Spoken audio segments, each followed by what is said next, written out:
We started on Easter talking about how Easter changes everything, how we can be made new. And we're going to continue in that discussion this morning. On Easter, we talked about how because of the power of the resurrection, we can be made new. Then we saw that the next week, we saw that we can move past our past. With our faith in Him, by His strength and His leadership, His guidance, we can move past our past. We depend on Him for forgiveness and grace. Then last week, we talked about how we can be adopted into God's family. One of the things that happens when He makes us new is He adopts us into His family, and we become children of God. Then this morning, I want us to meet a guy who shows us how we can live by faith. This guy's going to show us what it looks like to live by faith. If you have your copy of Scripture with you, we're going to open to Luke chapter 7 and begin at verse 1. Coach Lewis did an excellent job this morning speaking to our men's breakfast, and you could tell that part of his story was that he grew up in church, in a Baptist church, and we could tell that because his talk had 3 points, and they were all alliterated. And so we just all felt right at home to hear 3 points with alliteration. This morning, I'm going to absolutely break all the rules. We're only going to have 2 points. And they're not alliterated. Let me show you Luke chapter 7, beginning at verse 1. I want you to get to know this guy that shows us what it looks like to live in faith. After he had finished all his sayings in the hearing of the people, he entered Capernaum. Jesus has just finished in chapter 6 what many of us call the Sermon on the Plain. You've heard of the Sermon on the Mount in Matthew chapters 5, 6, and 7. In Luke 6, Jesus has a very similar sermon on the Plain. I believe it was a separate event from the Sermon on the Mount. Others think that it was one event told by 2 different hearers. It doesn't really matter. The point is that he has just explained to them the kingdom. Think of a shortened version of the whole Sermon on the Mount. That's what you get in Luke 6 as Jesus teaches the people. It's an explanation of his kingdom. And so in verse 1 again, after he had finished all his sayings, after he had explained to them what the kingdom looks like and how to live in that kingdom and how to be a disciple, after he did all of that, it says he entered Capernaum. Verse 2 then, now a centurion had a servant who was sick and at the point of death, who was highly valued by him. A centurion is a Roman soldier. More than a soldier, he's the highest of the uncommissioned officers. He would have somewhere between 80 and 100 men under him, hence the word centurion. You can hear the word century based on the word for 100. He had close to 100 men under him. The fact that this was a centurion in this region means that this was a powerful person. He was kind of in charge, if you will, of making sure that the Jews behaved themselves in Rome's eyes. Being a Roman soldier, it was his job to kind of keep the peace and control the people. And so here is one that is so very different than the people to whom Jesus has just been speaking. Jesus came first to speak to his people, to the Jews. He shared with them what the kingdom looks like and how to have faith. And now here is one that seems to be completely opposite of them. Most of the Jews in that region at that time would have been very poor, would have had almost no power. Here is one that would have had a great deal materially, and he would have had great power. The Jews were supposed to have a background that led them to trust and believe in Yahweh and His Messiah. This centurion would have come from a background that either worshiped no gods at all, or more likely, he grew up learning to worship false gods, pagan gods. So very different kinds of people. Jesus just spent the last chapter talking to his people about his kingdom. And now over here, he meets this centurion. The centurion had a servant who was sick even to the point of death. In one of the other Gospels, we find out that that servant who was sick was struggling with some kind of paralysis. He couldn't move, couldn't get out of the bed, and yet he was suffering, which implies pain. And he was not doing well. He was even at the point of death. Verse 3 then, when the centurion heard about Jesus, he sent to him elders of the Jews, asking him to come and heal his servant. Here is a centurion who finds out that Jesus is coming into his neighborhood. And so he gathers the leaders of the people that he is supposed to oversee and says, would y'all go talk to your rabbi and ask him to come? In that picture, we see what it means to live in faith. And we first learned that I can act on my faith. To live in faith is not just to say, I believe this set of truths instead of that set of truths, or I have this religious label instead of that religious label. To live in faith is to say that I not only believe certain things, but I trust in those truths. I depend on Jesus Christ. I don't just believe the historical facts, but I trust in him every day.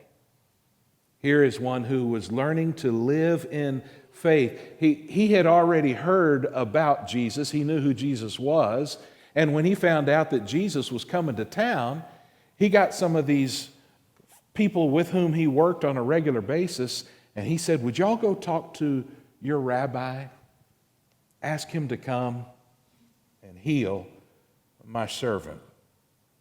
Verse 4, when they came to Jesus, they pleaded with him earnestly, saying, he is worthy to have you do this for him, for he loves our nation, and he is the one who built us our synagogue. Imagine what that must have been like, that these elders, these Jewish elders, are saying that Roman centurion is a good guy. The value of reputation, the value of a good name, spoken often in the Proverbs. The value of a good name is perhaps overlooked too often in our current culture and society. Here, this guy has earned a good name. The elders of the oppressed people say, he's worthy of our help. He has helped the nation of Israel. He even built us a synagogue. You can tell that this man is at least in the process, and probably already has, become a person of faith. And in so doing, he has built for himself a good name, a good reputation. Verse 5, we look again, it says that he loves our nation, he built our synagogue. Verse 6, Jesus went with them. And when he was not far from the house, the centurion sent friends, saying to him, Lord, don't trouble yourself. I'm not worthy to have you come under my roof. In that, as we come to see this centurion, we come to meet him, we're reminded that I can act on my faith. He found a way to reach out to Jesus and ask Jesus to come and do something. It doesn't make any difference if you and I accept the intellectual facts about Jesus. When it really makes a difference is when we start depending on Him and trusting Him. Jesus, would you come help me? Jesus, I need you. I trust you. And so James says in chapter 2 at verse 26, as a body apart from the Spirit is dead, so also faith apart from works is dead. Saying you believe is very different than living in faith. It is when we live in faith that our works demonstrate that we trust in Him, that we believe, that we have faith. You may remember hearing about the family whose house caught on fire. They had a place outside where they were to meet if that ever happened. And they thought everybody made their way out of the house to that meeting place and then realized that a little boy was missing. Dad looks up and he sees the little boy in an open window and realizes that the boy can't escape from that second story because of the fire. And the boy is standing in the open window, screaming for help. Dad stands below the window and he says, "Jump, I'll catch you." But it's late at night and so everything is dark, and the fire puts light up on the boy. Because of the fire, the father can see the son. But as the son looks down, all he can see on the ground is darkness. The father says, "Jump and I'll catch you." And the boy says, "But I can't see you." And the father says, "Jump, I'll catch you. Just trust me." And the boy says, "But I can't see you." And the father says, "But I can see you, and that's the only thing that matters." Have you been through the flood, through the fire? Are you going through the flood, through the fire now, and you can't see the Father?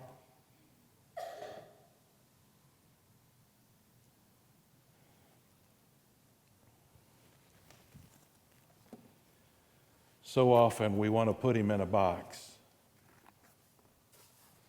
We want to define Him our way, limit Him so that we can understand Him, so that we can fit Him into our perspective, our viewpoint, our understanding. And all the while He's saying, "You can't see me, but I see you. Trust me."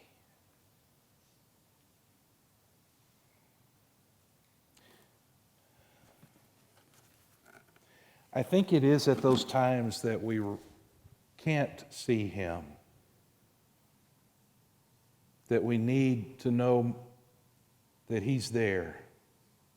When we can't see Him, we need to hear Him say, "Be strong and courageous. Fear not. I am with you."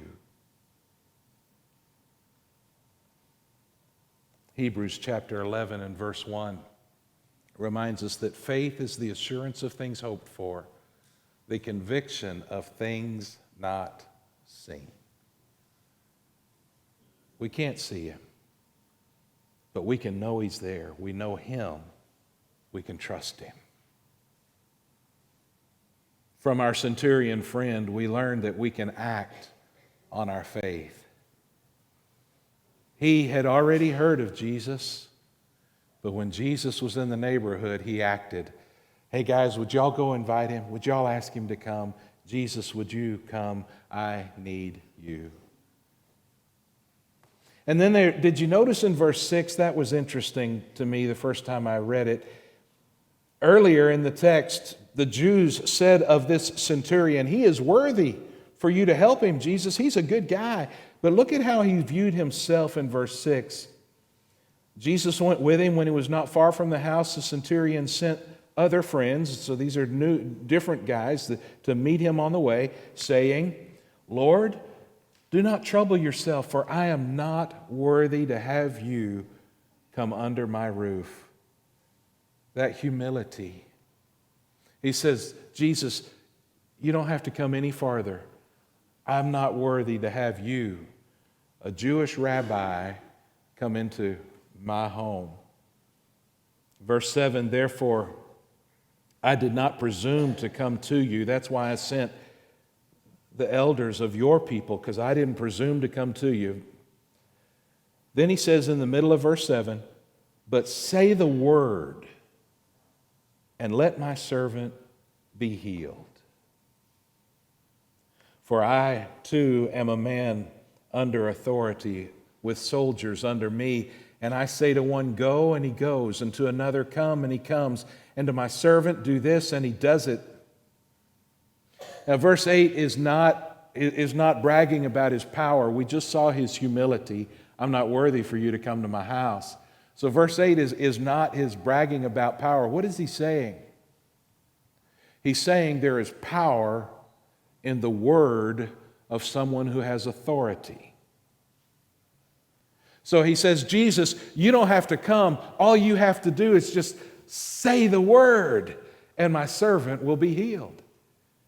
I know that because you have that authority. I understand authority. When I tell that guy to go there, that guy goes there. I know what it means to be able to speak with authority. And Jesus, I know you have the authority over sickness and death and sin and hell and all of nature and everything that was created. You have that authority. You need only speak. And from our friend, we learned this morning that Jesus can do anything. I can live in faith because I know Jesus can do anything. So here he says, Jesus, you don't even have to show up. You don't even have to get here. I know that just by speaking, you can heal. This happened another time as well. You may remember Jesus spoke healing before he ever got to the place where the little one was so sick. Here, the centurion knew that Jesus had the authority and could do anything. So in verse 9, when Jesus heard these things, he marveled at him and turned to the crowd that followed and said, I tell you, not even in Israel have I found such faith. This guy is a Gentile. He's a Roman. He's a soldier. He's a leader of the soldiers. He should be the last one to trust in Yahweh or Yahweh's Messiah. And yet, even in all of Israel, I have not found one with this kind of faith. It's interesting that Jesus was amazed by this guy. You see that in verse 9? When Jesus heard this, he marveled at him. That means he was amazed at this guy, the last guy on earth who should trust him. And yet, nobody else in the nation of Israel has that kind of faith. Jesus was amazed. That word is only used one other time for Jesus in the Scriptures. Here it says he was amazed by the faith of this Gentile. The only other time that word is used of Jesus is when it says he was amazed at the lack of faith of his own people. I wonder if you lived in Jesus' day, if you hung out along the shores in Capernaum, would Jesus be amazed by your faith? Would he be amazed by your life?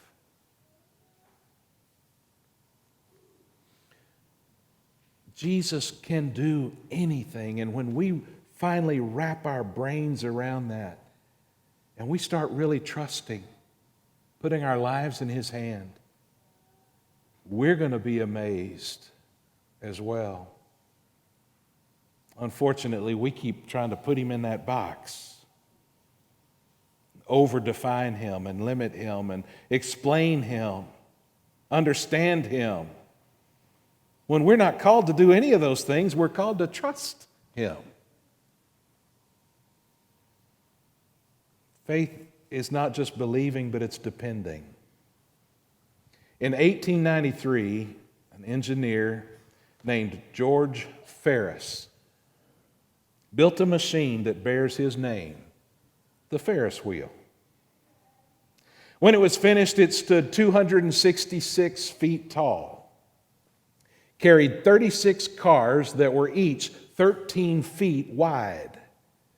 It was powered by a pair of 1,000 horsepower engines and could accommodate 2,160 riders at a time, lifting them the equivalent of 26 stories high.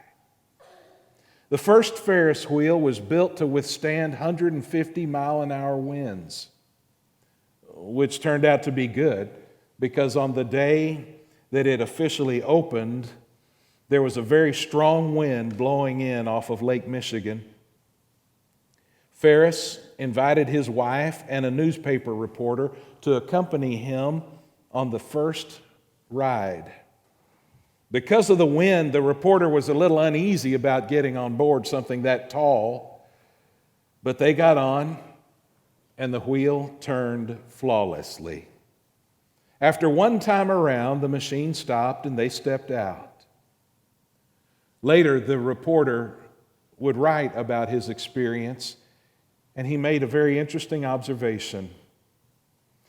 In braving that ride on the Ferris wheel, he explained how each one of them had showed real faith. George Ferris had faith in his invention. Mrs. Ferris had faith in her husband. And the reporter had faith in what Ferris had told him about the wheel. But only after the ride could it be said that all three of them had personal, experiential faith. You see the difference? It's one thing to say, I believe. It's something else to completely trust and depend on the one who can do anything. That's when it becomes personal, experiential, real. Nothing is too big for Jesus. He can handle whatever you're going through. You can trust Him with the worst that life has to throw you. Colossians chapter 1 and 18 reminds us that He is the head of the church. He is the beginning, the firstborn from the dead, that in everything He might be preeminent. And I want to conclude our series with that verse because Easter changes everything. And the way it changes everything is that He who is the beginning, He was the firstborn from the dead, the first to experience resurrection. And in that we learned that in everything He might be preeminent. No matter what you're going through, He's got it. And if you'll let Him, He's got you. Stop putting Him in a box and trying to figure Him out. Just get on the ride. Hang on tight and trust.